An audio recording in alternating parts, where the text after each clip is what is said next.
if you are afraid of making a mistake, you're going to be afraid of having an idea. Every gym that I've ever seen moves so fast, especially with marketing, and you're going to make mistakes. It's not ideal when those situations happen, but I think they're way easier to then collaborate and tackle the solution as a team.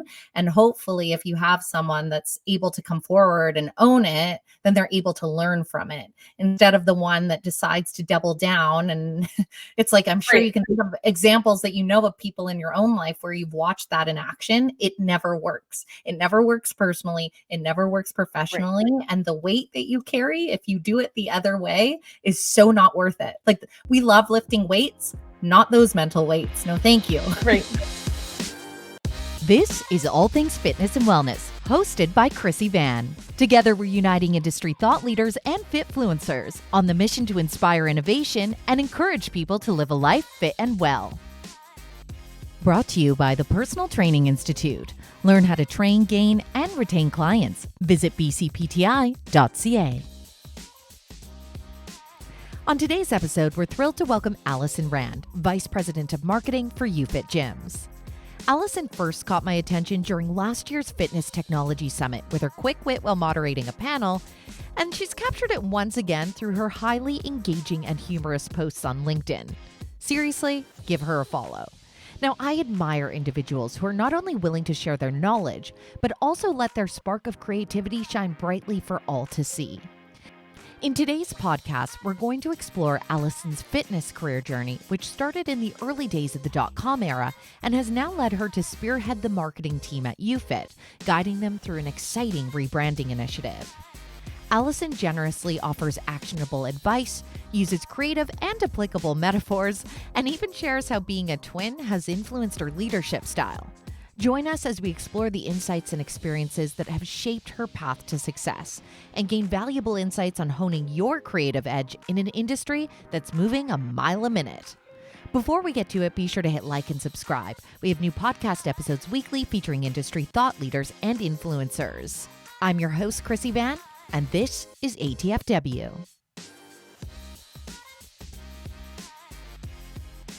So for myself personally, I was quite stoked to have you, Allison. And it's because I went to the Fitness Technology Summit.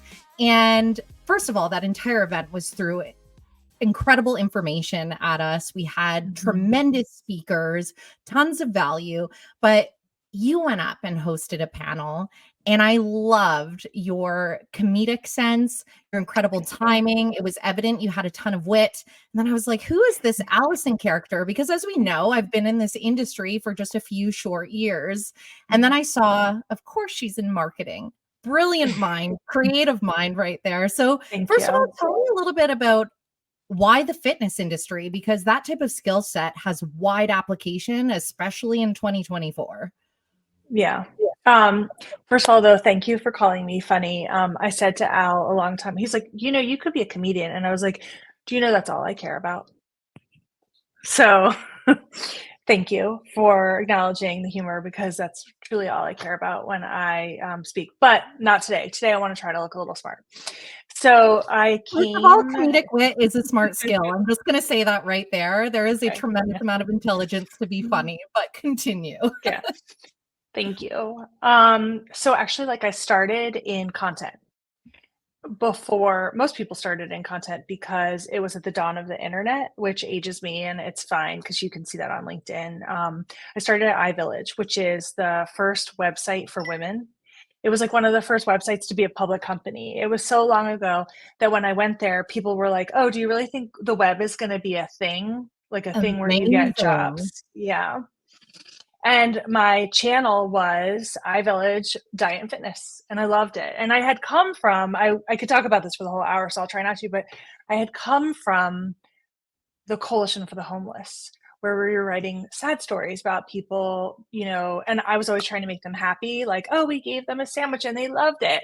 And my organization was like, no, it has to be sad. And then I went to iVillage, where I could talk about things. You could make a difference in people's lives, but they weren't dying on the street either. And I loved it. We were a community, and it was it's all the things that led me to a gym, right? Because it's content and marketing, but talking to mostly women about their weight loss journeys and how they struggled and the solutions that they gave each other. Anyway, from there, I went to Discovery Communications and I worked my way up there, and I learned, more about how to become, a marketer and executive. I just worked my way up over the years, but I always loved diet and fitness. So after I sort of ran out of cable networks to work in the DC area, I moved to VIDA Fitness, and I didn't know what it would be like to be in a brick and mortar gym. But I love it. It's where my heart belongs. During COVID, I hid out at ClubWise and ASF, and I loved it there. It was a great opportunity to learn the B2B side of things, but my heart belongs in the gym. So I went back to YouFit, and content marketing is really like one of the things that I love the most, but being at YouFit has given me a great opportunity to hone in on performance and like just really understanding the channels and the spend and how to optimize my, cost per join, and looking more at numbers than I've ever looked at before, but actually loving it. And then I can tie it back to the storytelling. So blah, blah, blah. No, that's not even a blah, blah, blah. Like with this, I feel like I have so many questions now because that is a really curious time. Like, what did content marketing even look like at that period in time? Because we know, for example, social media channels, they didn't even come to play until about the mid 2000s, Instagram 2011. So how were you able to make a voice and carve a niche in the online space in an era that people were like, is this World Wide Web even going to be a thing? Yeah, I mean, well, there's a lot less competition. So, you could, and I would say that we spent a lot of time creating the content because it was different than, obviously there's no AI who would like write it for you. That would be preposterous. But we also there was no social media, but we did create what was social media then, which was message boards. Yes. Yeah. And so you could scan the message boards, see what was really important to people. So at the time, like you would say, oh, okay, this trend in aerobics or whatever. And then you could pull it through, drive content, promote it back. So the same, but different and easier. Yeah, fair enough. Because exactly that, you're in this like rapidly evolving space all the time. And exactly as you say, obviously AI has entered from stage left, and especially in content marketing and really in any marketing capacity has completely changed how much you can generate, but also tailoring how you work with prompts and things like that is ever important. How have you upskilled then to stay on top of what's happening? Because obviously you're abreast of it because you're in the industry, but at the same time, we've seen, and I'm sure you've experienced colleagues that are like, oh, that new thing that people are doing isn't for me. And then you get lost in the shuffle. Yeah, I mean, I think I'm the opposite of the person that's like, that isn't for me. I'm in the camp that's like, wouldn't it be a waste of time if you did that? And but like I posted this on LinkedIn, so you may have seen it, but we were recording a radio spot and we needed a Spanish version of it. And what I would have done in the olden days is I would have gone to the talent, I would have had them re-record it in Spanish, and then I would have re-edited it, and I would have lost a few days. But instead, I went to my creative agency that uses AI, and they took the English spot and they ingested his voice. And then they gave me the Spanish one same day, along with some modifications to the English one. And I would literally dare anyone to listen to the English one and find the changes. Yeah. It's And wild like that, how fast it's evolved in a really short period of time. It can be scary because those same technologies that you speak to can obviously be utilized for the lesser good, but I'm a huge proponent. I jumped onto the AI train as soon as it was openly available and just started playing around. And it's funny, even when I look at types of content or utilizations in the beginning, it's just like anything when you start something new and you're like, oh my God, that's so bad. I would never post that now. But then when you look at how quickly these tools, if you take the time to be the learner of correct prompts, what you can accomplish is insanity. I totally agree. You had asked me in my write-up about the fruit analogy, and yes, I don't know if you need to tee it up for this. Please tell everyone what you posted on LinkedIn, because this is the other thing. I was like, so not only this incredible brain on the panelist stage, but if I can be entertained at the same time on LinkedIn, that's a great feat. Because it's a little bit of toxic positivity in that village. And so when you see the sprinkles of like, that's a great spark of ingenuity. Thank you. I totally understand what you mean. Like, there was a stint where after Discovery where I didn't have a job, and I love LinkedIn, but it was toxic positivity that made me like struggle so much with it. But the fruit story is true. So I have this agency I use called Sleepless, the AI agency I mentioned earlier, and they do a lot of our video. They'll do anything really. They do our TikTok content. Anyway, I hired them to do a piece of TikTok content every day based on trends. So trends come in, they're watching the trends, and then they send us the ones that they think are about to hit. And then we say, okay, this is how we want it to be like tailored for YouFit. And I wanted one a day, volume, right?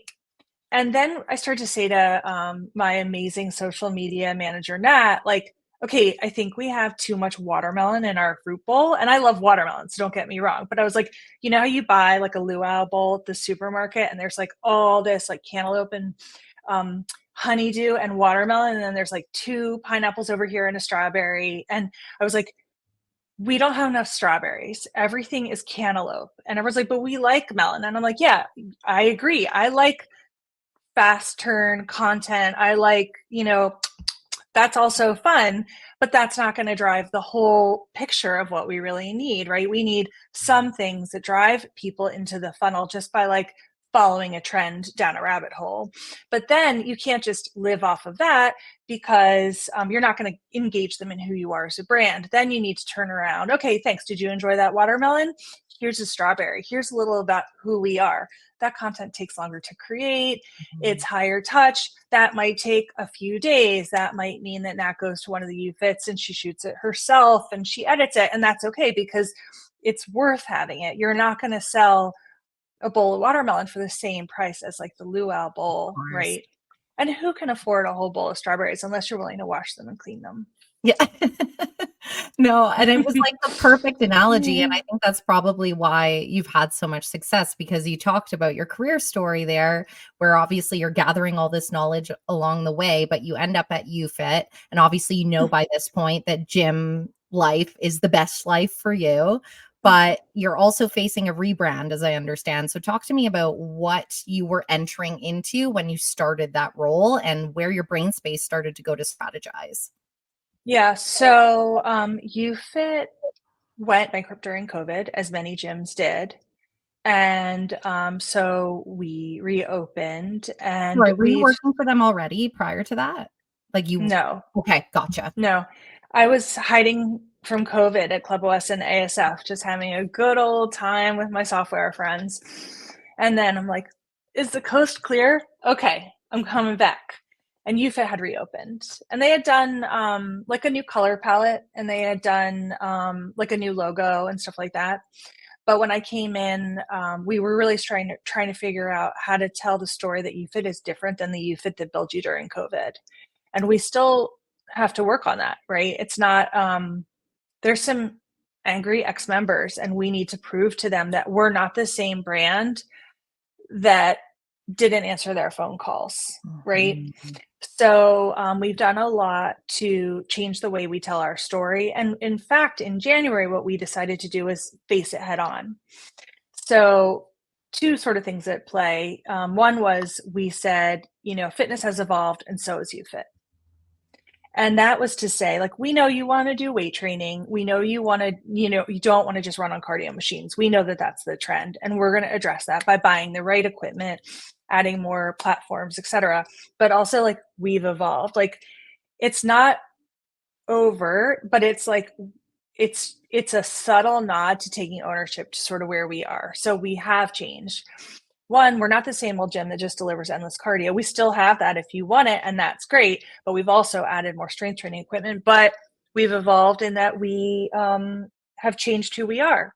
If you need to cancel, you can cancel. That's okay. Less people are canceling.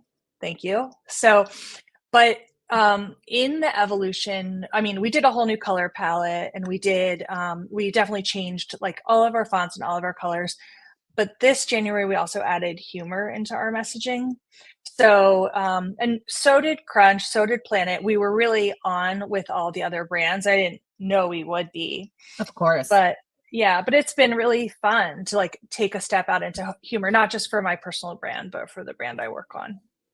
Well, and what made you decide? Because exactly, it's not like you went and saw your Cruncher Planets and were like, let's emulate what they're doing. But why was that the direction you chose and doing it now? Because obviously, as I understand, when you're first at the helm, exactly that. I think anyone, if they go back in time, can remember if you were a target for the anger that people were holding on to that didn't necessarily have anything to do with the fact the gym wasn't answering their calls, you were receiving all of that. It's a big shift then to market yourself in a way of saying we're not them. So where was the shift where you're like, now we can kind of go the humor route? We said, my boss is Josh Ryder. He's the COO, and he is a great boss because he's very collaborative, and he lets me bring any idea to him. And we're sitting there, we're like, what do we need to do to drive attention? We need to get people's attention. We need them to understand the message that we're trying to tell. And if we play it safe, we're just not going to get there. Mm-hmm.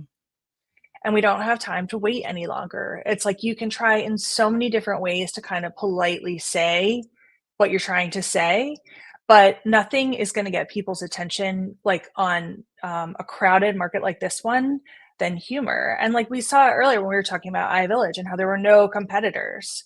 But now, I'm dealing with other amazing fitness brands that have a way bigger budget than I do. Right. So, I mean, like, the commercial that Planet came out with, it made news everywhere. It was such talk. And so I'm like, well, I'm glad we took a risk.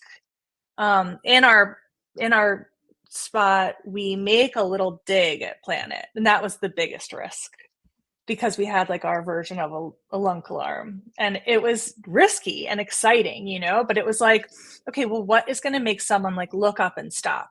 Because it's so hard to get people's attention. And with the Planet dig, how was that received on the other end? I got to know.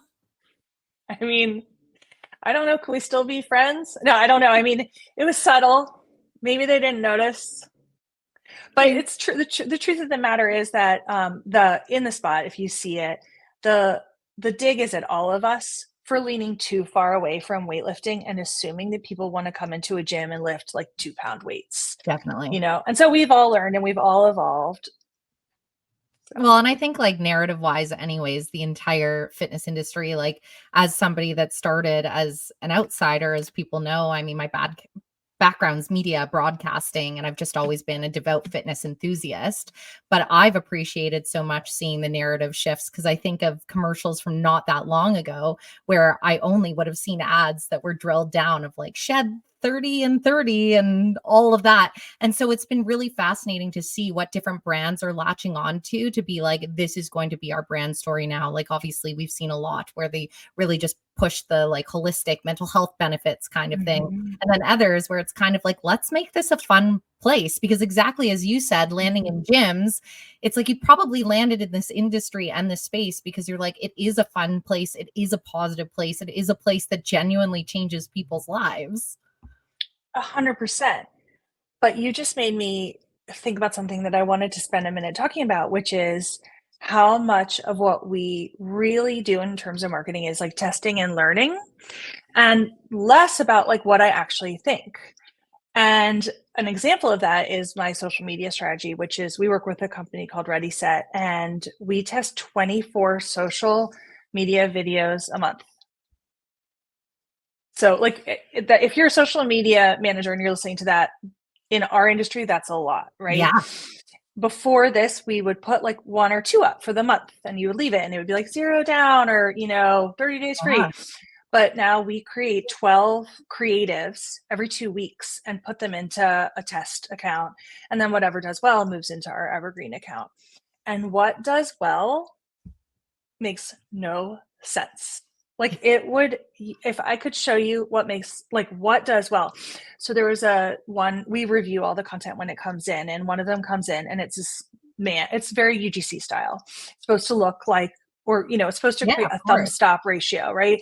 The thumb Last thing stop people want it ratio. to be advertised to, knowing they're being advertised to in this day and age. Exactly. And the stat we're looking for is a better thumb stop ratio. So a longer time before someone scooches us away. And so we'll look at this piece of creative, and it's like a man, and he's like, it's like, YouFit Gyms, it's great. And the guy's like randomly taking a huge sip of water. And I looked at this spot and I was like, I should just tell them not to run it because it's weird and it doesn't meet like my beautiful black, yellow, green, and pink brand. But I should just tell them to like throw the video away. And then I was like, let them test it. And it becomes like our best performing social ad in the account. I believe And it. literally Josh was like, oh, can you send me some of our like top performing creative to share with the board? And I was like, no.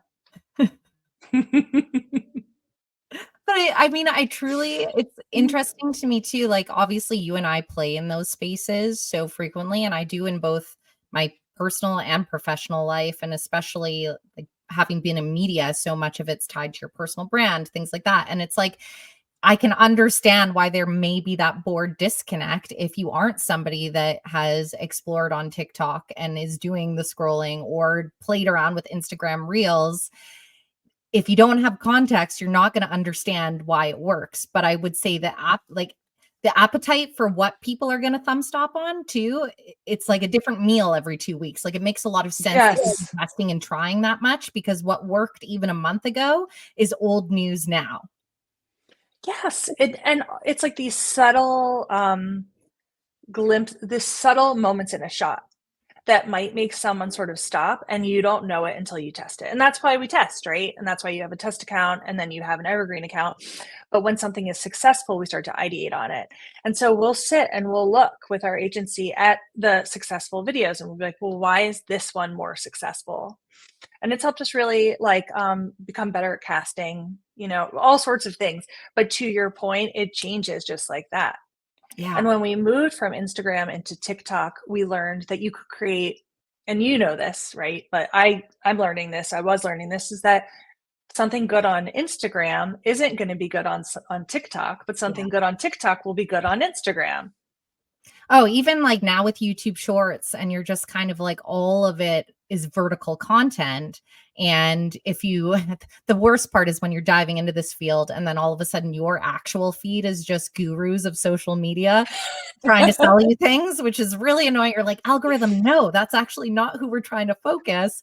But on top of that, you do find exactly that. Like, you could think a video is completely bust, and then you test it on one of the other platforms, and before you know it, it soars. And you could try and repost, because I'm curious your opinion on this too.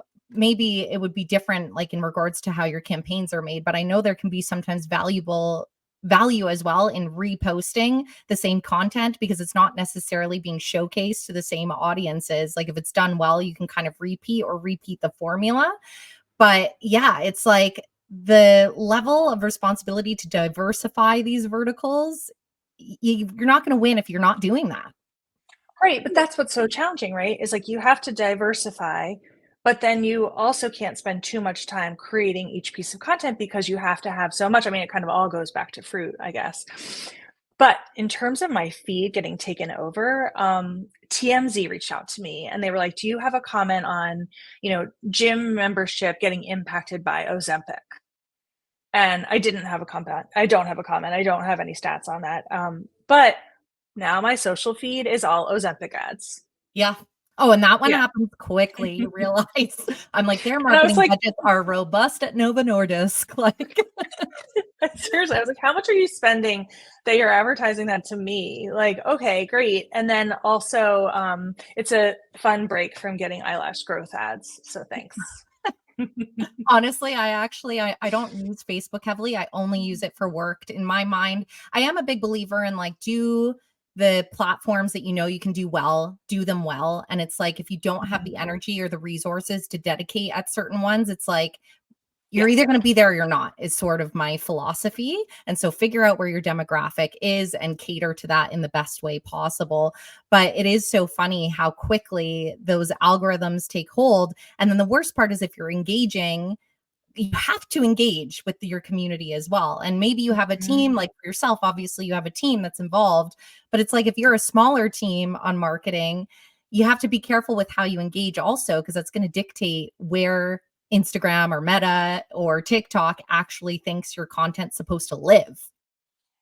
We had to spend a lot of time thinking about how to respond to social ads, because you have to respond, right? But it can take your content creators down a really negative road. Definitely. So my Nat is amazing at responding, and she stays on it. But at a certain point, I start her getting pulled down. So she would say to me like, well, this location had a broken toilet and I'm this. And I'm like, okay. I believe she's a content creator and she needs to be almost sheltered from that so that she can really stay in like the positive and the energy and the good stuff. So we really like pulled a lot of that away from her and gave it to like an operations team outside of marketing. And they're better at really like dealing with the problems and communicating the problems up and then leaving her to do what she really loves. It made her happier. And she's so talented. I couldn't lose her. I can't lose her to broken toilets. Yeah, honestly, you bring up such a good point though for anyone that's in leadership in marketing, because you get it, but it's hard to believe just a couple of years ago. I mean, I was in traditional media as well, and I remember the conversations and they were like, well, the intern can take care of social, which is so hilarious when you're like, this is a massive brand voice, like, but they just had a complete disconnect into the actual work. And especially now, you're doing small scale video editing all the time, because if you're not creating video content, why are you even playing in the space in the first place? But like protecting that content creator's well-being is imperative, because the public can be a blessing when they're on your team, but when they're not, people can be downright vile. Yeah, I mean, I understand that they feel like this is the best place for them to share their experience. Like I understand it. I don't disagree with them, like as a consumer. I just don't want my content creators to see that as the brand. I need them to see the brand for only the good, because that's the story they're telling. Like, I'm not telling the story of a broken toilet. You have 65 gyms. There's going to be a broken toilet. Like, promise you, you know? Definitely. So on top of that, what are kind of the strategies that you're looking at this year? Because we did kind of start the conversation speaking to, I mean, I know so many spaces claim to be like, it's a rapidly evolving space. I think working in marketing, and then particularly on top of all the changes happening in the fitness industry, this really is an insanely rapidly moving space. So how do you actually do long-term strategy while being able to stay on top of what the heck is happening? I don't do long-term strategy. Amazing. I don't even know what that is. I don't even know what that is. My agents, so one of the things that Josh and I did was so many gyms have maybe one agency, and that one agency handles all of their channels. But we decided I have a performance marketing manager. His name is Aaron, and he's great. And he was like, I want a different agency for every channel. And I can do that because I have an Aaron. If you didn't have an Aaron, it might be too hard, right? But so I have a different agency for Google, for social, for display, and I use iHeart for radio. And so they're always looking for that long-term strategy, because they want to know, like, next month, how much money am I working with, right? I haven't declared March. We look at our cost per join per channel every day. Now, I know some of them, like higher funnel, you're not really going to see by day the answer to the story, but I'm not going to make a decision for March right now. I can't. Like, it's too much money and too much risk. And as you said earlier, like the amount of things that change. So Performance Max was terrible last January. Last January, when an agency said we should try Performance Max, I would be like, now I'm like, no, Performance Max is that's one of my MVPs. Right. So I change based on what I see in my accounts. and I can't make the agencies happy. In fact, I love them, but I don't want to make them happy. I want to make them compete with each other, Fair. because like my old agencies would be like, oh yeah, well, we have all the money. It doesn't matter where it goes, right? Move it to social, move it to Google. But now it's like, well, if Google wants more of the money, they have to perform better than social. Right. Yeah, so it's sort of like a really fun, evil game, but it leads to like all short-term planning, right? Because I'm not even going to know my offer necessarily, depending on how the seasonal trends are going. So if we're seeing that there's less volume in terms of like, are less people searching for Google? Is there less intent? If we're seeing less intent, I might have to do something different than if we're seeing more intent. So unfortunately, I don't long-term plan. That's not Yeah. unfortunate because it sounds like it's clearly working for you, but it does make me have one curious question about yourself, because I think as human beings, innately, a lot of people like to be in control, feel like they're on stable ground, have an essence of certainty. And your entire working life, although obviously backed up by a lot of expertise and knowledge, which I think lends itself to the comfort you feel in the quote unquote evil game, because I love the verbiage of that. But how do you manage stress in that role? Because it's not like you're working with small budgets either, and you're making really quick decisions that have to be quite decisive in the moment if you're working against a constant clock. Um, so nachos help? Love nachos. Yes. So on Inflation Friday, really changed how many toppings you get on the nachos these days. it I have has a to little axe to grind. it I'm has to like, be this like needs real to come cheese. with jalapenos. Yes. Yeah, extra jalapeno. So it has to be like real cheese. Like there can't be like the cheese can't come out of a pump that you do this to. It has to be like, No. I agree. Yeah. Okay. So my You're in three-day agreement on that one. Haha. my 3-day pass stopped working on Friday.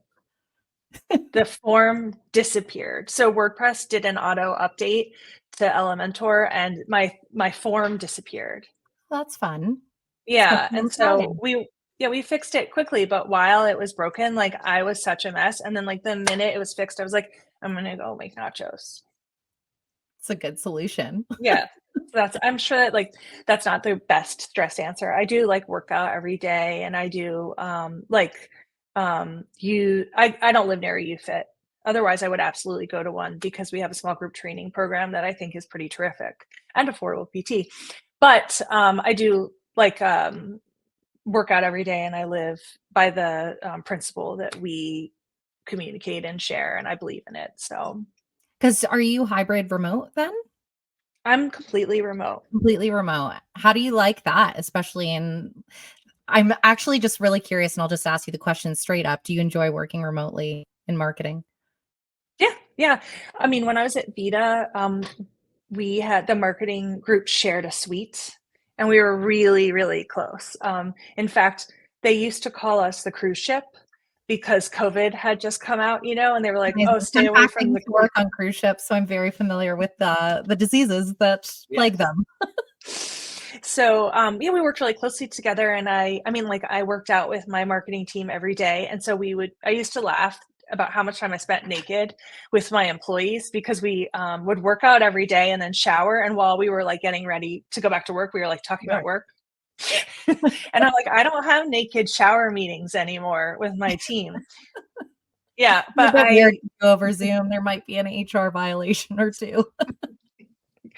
yeah, like all of a sudden this podcast ends. But I love working remote. Like I like seeing my team. So I do have a strategy for working remote, which is to call people sometimes.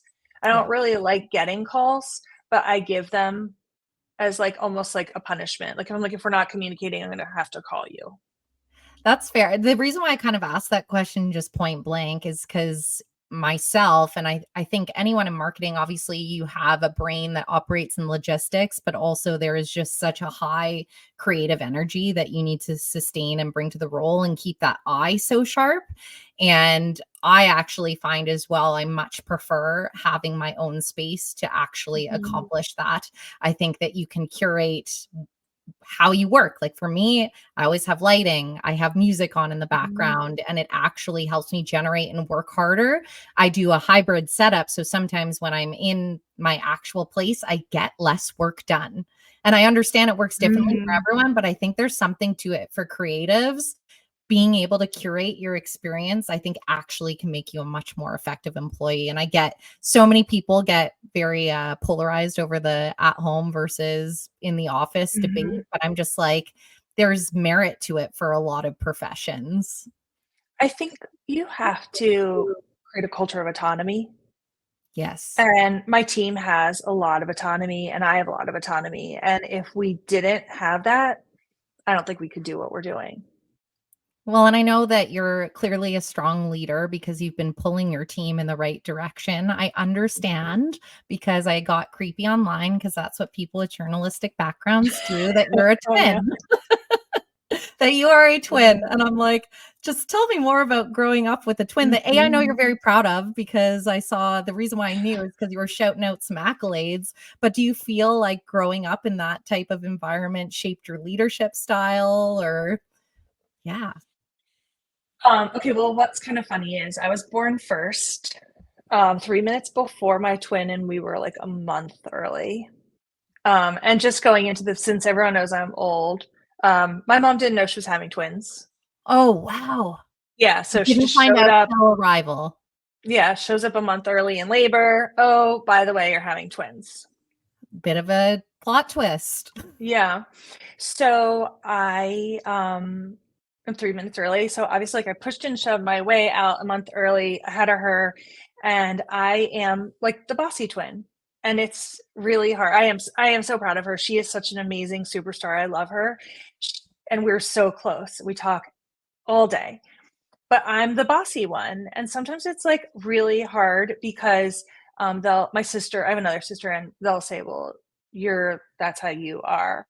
And I'm like, I didn't realize that. And I'm like, I wonder if they think that at work.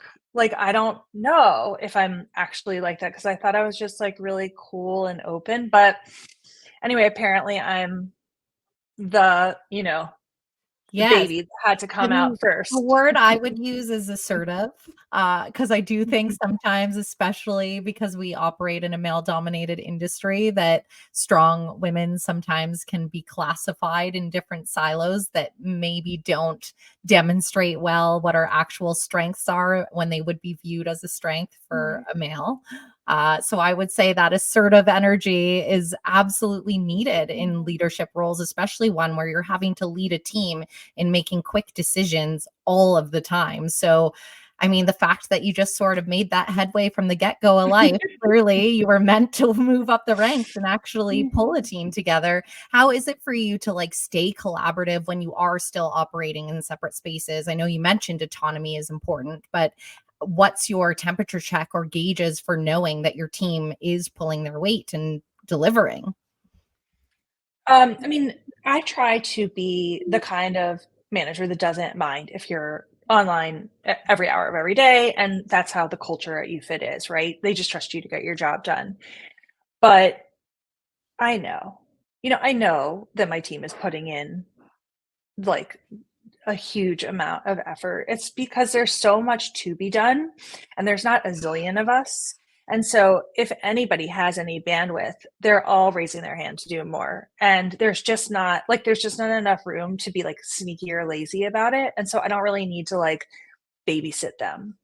Nice. I do, however, need to go back to the twin thing for 1 second, which is Please a do. plug for your favorite conference, the Fitness Technology Summit, which I have just talked to my sister about, and she is going to come with me as my date. Amazing. Yeah, I was That's like, I phenomenal. need my twin to meet my fitness friends. Yes. And what field does she work in? She works for like the school system. She Oh, does like, incredible. yeah, so she was like, worked her way up through special ed. And now she does like this thing called out of school time, which is like programs for students to benefit them when they're out of school. Oh, so you're both doing something positive to help people live fuller, better lives. That's fun, Yeah, I think so. right? Well, Yeah. obviously we are heading in through 2024, which is wild. And you shared in the beginning that your career story started in a space where people were questioning the World Wide Web. And I think now we're at the forefront of some really cutting edge innovations where anytime there's something new, there's question marks of where is this heading? Where is this going? So what are kind of your predictions as we look ahead for the fitness industry, especially from a marketing perspective of what strategies are going to kind of lead the way or brand voices are going to kind of lead the way? Yeah, like I think that I do think it's going to be hard for us as gyms. I think it's going to get harder to make the case. And I think about remember when Ursa started to say like, oh, 80%. We have to get that Mhm. other 80%.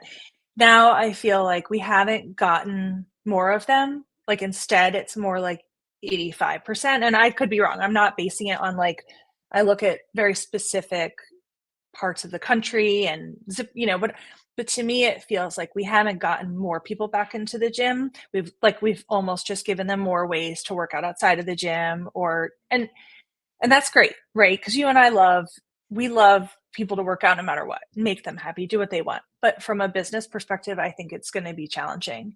And I Mhm. think we're going to need to continue to figure out the right ways to tell our stories. And that does go back to my, beginnings in content. However, I do think also understanding attribution as best we can in better ways. So we just started a big project with GA4. So what I want to do is to like be able to see all of my platforms, all of my traffic, all of my conversions in one place and understand where everything is coming from, like without without the agency lens. Yeah, totally. So, I mean, I feel like that there's this question in my mind about overreporting. And it plagues me because it feels like I get better and better at driving leads and conversions through paid channels, but I'm still not getting the volume I would like to see. Right. So that is like the big thing I'm really focused on this year, especially as you start to see changes in the way cookies are collected, the way certain information is passed, right? So taking the data to the best of my ability and understanding what's really happening with it so I can do a better job with my spend. And maybe eventually, what did you call it? Think long term or something? Yeah. Long-term strategies, Yes, that thingy. those old things. But Yeah. no, I mean, to be honest, like obviously there's so many different facets of business that you would be able to execute. People can put on paper even what the 5-year plan. And I think in your case, certainly you could probably put goals for the 5 years, but the ball is changing so Yeah. fast. Like, how do you even chase a target in that type of role? And that's why I think it's so fascinating for marketing brains, especially from a leadership role, because you're having to drive your entire team forward to stay on the pulse of all of this. And then on top of that, you have so many different opinions to navigate through because I'm sure every agency is also advertising themselves as the Uh, best one to get the job done for you. Right. Well, every agency has, I mean, that's like a huge message I have to my friends in other gyms, right? Which is to like understand what your agency is selling. They're going to be good. Maybe they're the best at audiences, or maybe they're the best at content. It's like, what are the pieces of your agency do you need them to be good at in order to make sure that you hit on all cylinders? And one thing I want to make sure I touch on with you, no matter where this conversation goes, is data protection, Mhm. because a huge thing that we've been seeing for a while, but seems to be increasing, is these ambulance chasers. So, is your opt-in information all going into the same place? Are you properly opting out? People like bulk SMS, to me, it isn't what I had hoped it would be, right? Like, I'm now moving more towards one-to-one because there were so many people opting out of my SMS messaging that I'm losing them completely. So looking at like where you're losing your audience, but also making sure that you don't do anything that creates like an incentive for a class action lawsuit.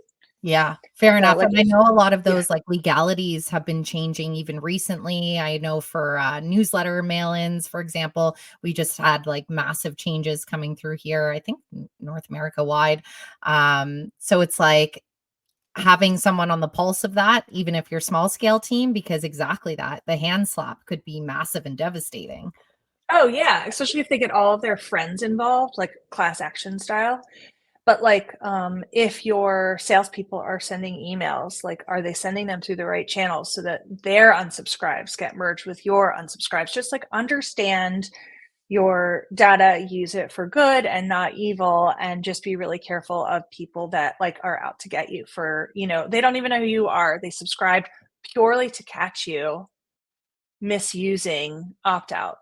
Kind of unbelievable to think of what some people's like, I always think, what's that person's brain and life like? But say la vie, that's their journey. Right. I just couldn't imagine that being how I personally spend my spare time, but maybe they should go for a workout instead, you know? I feel like people that There work you out, I don't go. want to stereotype, but I really doubt that they're part of the 15% we got.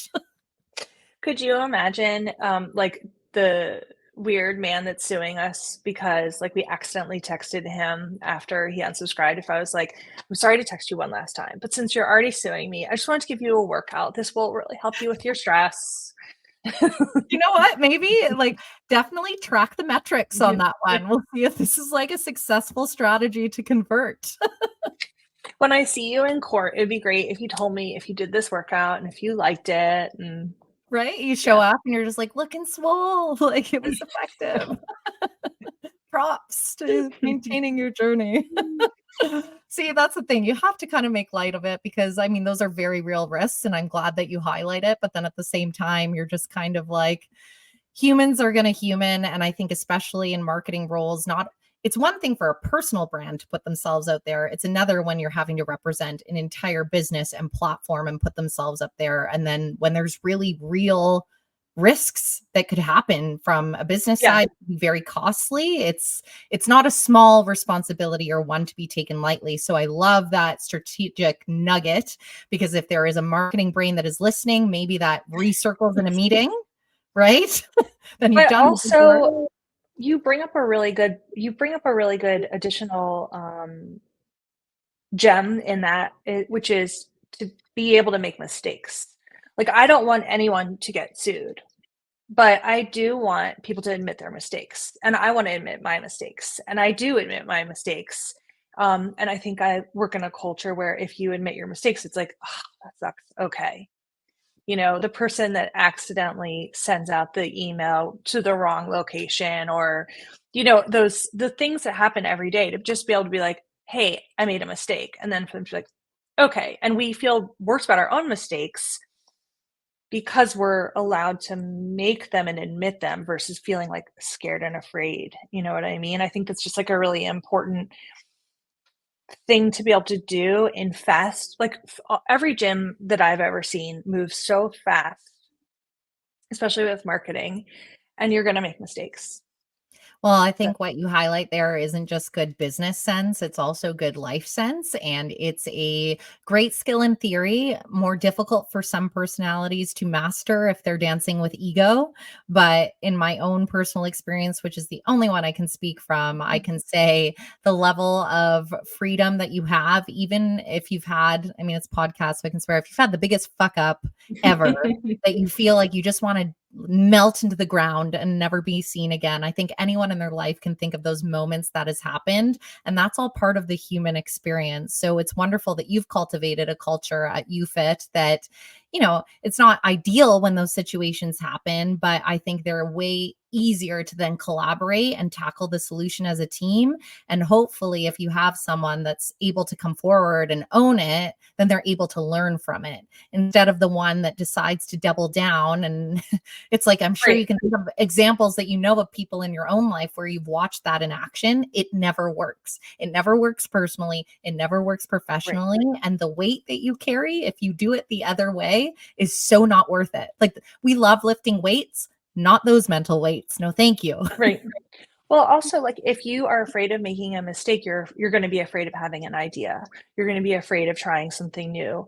It's paralyzing, Yeah. right? I mean, and I can't take credit for bringing that culture to YouFit, I can only take credit for taking what Brian and Josh have cultivated and like, bringing it through and continuing to cultivate it. And also to admit my mistakes because I feel more, it's just easier, I think, to be upfront and just to be like, oh yeah, I messed that up versus trying to make a cover up for Yeah. yourself. I don't, It's more but really, empowering. I don't make mistakes. I don't Yeah, actually make of course. I mean, we Yeah. knew that you were a symbol of perfection before we even started this conversation. And as I say, you must follow Allison Rand on LinkedIn because you will be entertained, but also infused with knowledge. And edutainment is perhaps my favorite branch of content. As we kind of round out the conversation here, I mean, you highlighted some of those lasting philosophies or strategies, but for the minds that are working on maybe their in the moment game plans, much like yourself, what would be the messages from your successful career that you'd like to impart, and maybe lessons you could save people from learning the long or hard way?